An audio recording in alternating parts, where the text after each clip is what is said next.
The cone of uncertainty remains the same. We talk about the areas of most likelihood, not really something to worry yourself with. It's that cone that you need to worry with, and that means everybody in the Florida Peninsula. Everybody. From coast to coast, from Naples to Fort Lauderdale, from Charlotte County all the way over to all of the beaches on the East Coast. Rick, that slight change in what they think is going to happen is interesting. It is interesting. Well, here's the deal. We've been saying for a couple of days that we don't know where that right-hand turn is going to take place, which means anybody across the Florida Peninsula needs to watch this. Now, last couple of model runs have been kind of consistent on the eastern side of Florida. You get a little bit of confidence. And then here's what changed. The European model, this is probably the best model that we have when we forecast these things, so there's a lot of deference paid to this. So take a look at what happens with this latest model run on this. Goes a little bit to the south, maybe a little bit of interaction here with Cuba, and makes that right-hand turn a little bit later, which puts the center of this right here Sunday morning, 5 a.m., making landfall somewhere around the Keys instead of somewhere over here around Miami. Because of the respect for this model, the National Hurricane Center shifted everything a little bit off towards the west. You'll also notice the center of it this time riding right along the center here of Florida. That would be bad news for Florida, but really good news for Georgia and South Carolina. It would mean there wouldn't be a secondary landfall here of this, but we would have this very strong storm moving across the entire peninsula. Now, because we like that model so much, they've adjusted that the forecast from the National Hurricane Center.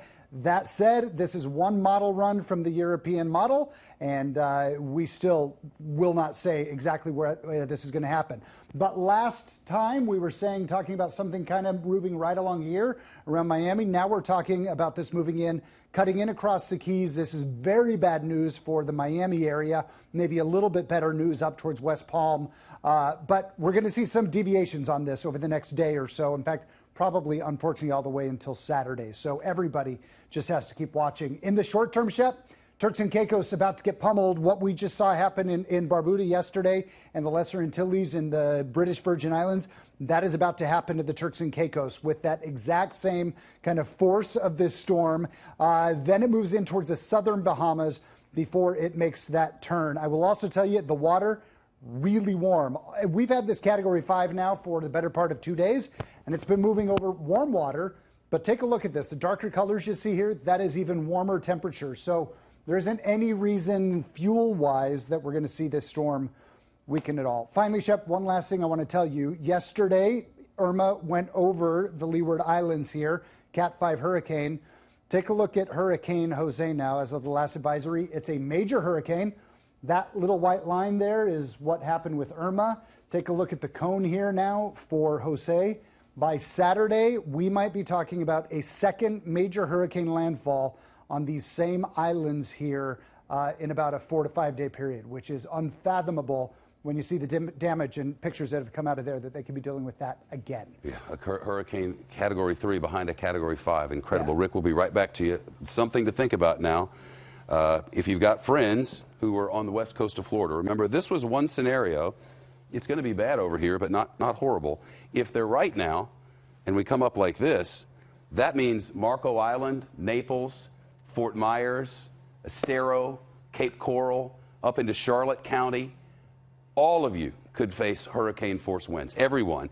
So in Collier County, in Lee County, in Charlotte County, all along the west coast, and up into the Tampa Bay area, Sarasota and Tampa proper, in Venice and Port Charlotte. You have to listen to your local managers, your local warnings about this. This shift is going to mean changes for what happens in Bonita Springs and Naples and Estero, because this means more water, more winds, more storm. The worst part of a storm, the circular eye, counterclockwise, a low pressure center, the worst is always that upper right quadrant, right? But in this case, look at this storm. There's water all the way around it. There's the winds are the worst right here. The winds are the worst right here.